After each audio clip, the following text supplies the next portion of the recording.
Na mtazamaji wa Chapesa Media, tuweze kuzungumza mambo mbalimbali yanayokuwa yakihusiana na michezo na burudani. Na ripoti hapa kutokea hapa katika mitaa ya dimba la Benjamin William Mkapa. Nia na madhumuni niweze kukupasha kile kinachokuwa kikihusiana na michezo na burudani. Kumbuka leo ni Mzizima Derby kati ya klabu ya soka ya Simba Sports Club dhidi ya klabu ya soka ya Azam Football Club. Mwindi uko poa? Poa ndugu yangu. Mzima upo? Tumeonana baada ya siku nyingi Derek. Umenikimbia.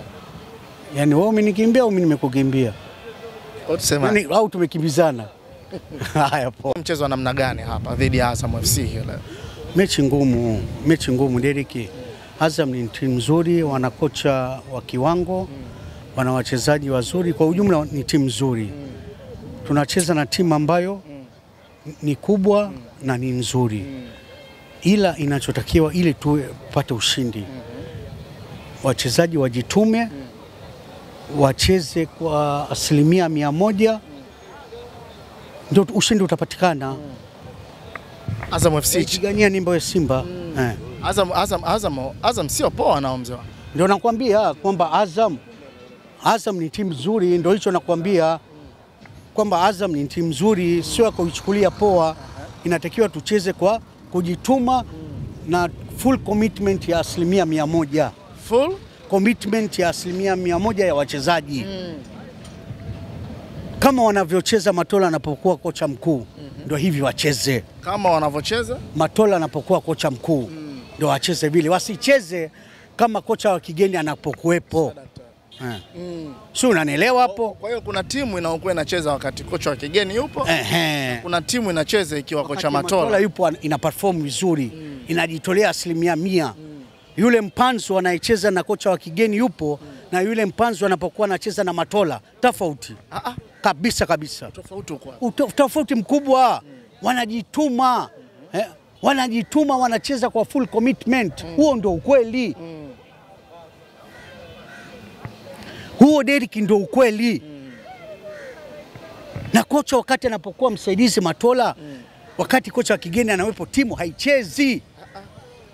Leo mwisho makocha wanafukuzwa, Matola anabaki. Shida iko wapi sasa? Sasa shida uweni ipo sana. Shida ipo sana. Shida gani sasa ndio tunahitaji utuambie. Makocha wanakuwa mbuzi wa kafara. Makocha wanakuwa mbuzi wa kafara. Hata huyu Dimitri Pantev. Hatufuatilii tatizo ni nini. Hata huyu Dimitri Pantev. Sasa mimi nikwambie Deriki, magoli ambao alikosa Mpanzu, goli ambao alikosa Ahua, goli aliyokosa Abraham. Sasa pale aje labda Pantev angefunga magoli.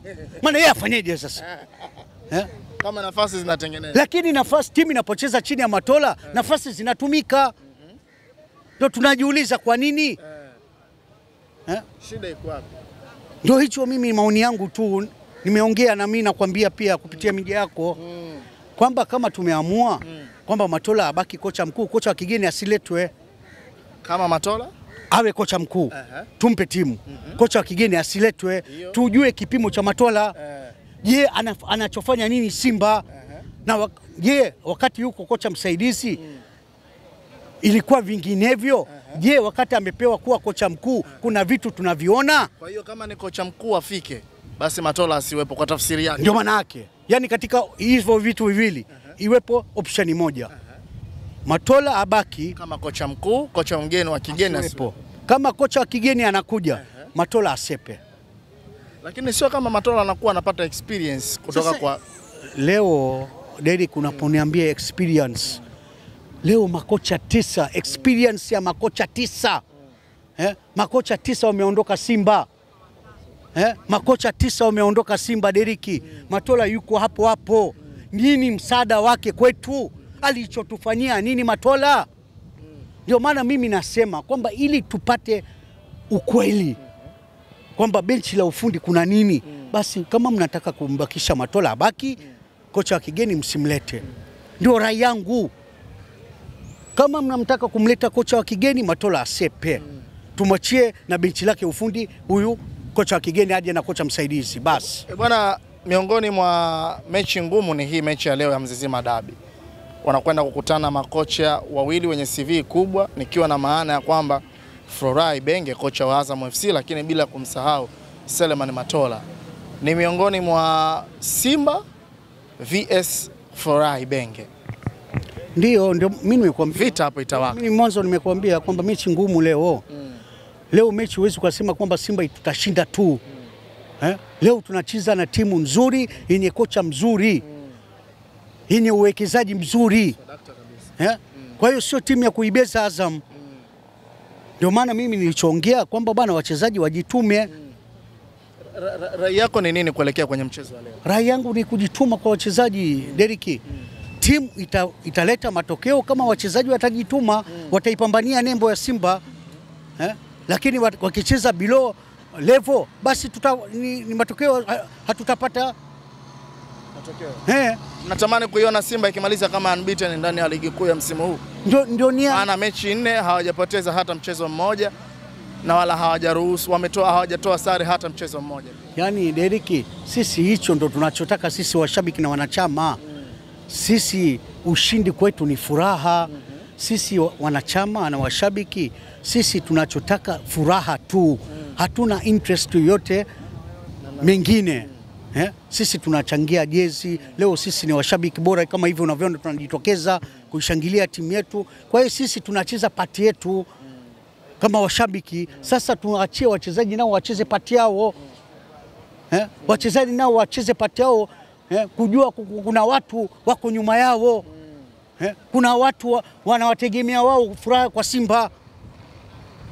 Tuzungumzie siku ya mkutano. Tuliona mzee wangu ulikuwa unafoka kweli kweli. Kitu gani hasa ambacho kilikuwa kinakusukuma? Kwa sababu mkutano ulivunjika kiholela. Sawa, mtu mwenyekiti wetu kasepa, katutoroka. Wakati tulikuwa na hoja zetu wanachama, baadaye zile kujadiliwa, mabadiliko hatujarudishiwa kwa wanachama. Kwa hiyo sisi hatuchangia hoja zozote ambazo tulikuwa tunazo. Labda nipitie kwako niambie kwamba hoja moja wapo ambayo mimi nilikuwa na itaka kuhusu mwekezaji. Wakasema kwamba kuna pendekezo ya katiba inatakiwa ibadilishwe wawe wawekezaji. Lakini katika wawekezaji, Deriki, mimi kama mwanachama na watumia ujumbe wa Tanzania wote wa Simba na imani wataniunga mkono, ambaye hoja yangu ipo hiyo kwamba kama kuna wawekezaji tumeamua kuwaweka hao wengine wawili, basi hao wawekezaji wawe upande wa wanachama. Wawe upande wa wanachama kwa sababu mwenye 49% yeye anatimiza wajibu wake. Yeye anatimiza wajibu wake, lakini sisi wanachama hatuna mchango wote katika klabu. Mimi siku ile Derek kwenye mkutano nimeona wanachama wengine ndio wanalipa kadi siku hiyo ili waingie kwenye mkutano. Kwa hiyo wanachama sisi hatuna mchango wote. Hao wawekezaji waje wawili wapewe 30% kwa upande wa mashabiki. Kwa waje upande wetu. Yani Mo asiguswe. Sisi tuwe na nguvu pia. Waje upande wetu wapewe 30% wawili hao, ina maana 15 sisi tubakiwe na 21. Na pia katika hiyo 21 kama kuna watu wanataka hisa, wanachama wapewe. Ile upande wa 51 tuwe na nguvu. Mashabiki mwe mna nguvu. Ndio rai yangu hiyo. Ambayo sisi tulinyimwa nafasi kama hizo katika mkutano mkuu. Neno lako moja kwa kumalizia kuelekea kwenye mchezo, unawaambia nini mashabiki wa Simba? Naambia tujitokeze kwa wingi, sisi ndio Simba yetu hiyo. Tushangilie kwa nguvu, sisi ndio mchezaji wa 12. Tunachotaka sisi timu yetu ishinde na tupate matokeo, tufurahi basi. Tufurahi. Shukrani sana. Asante.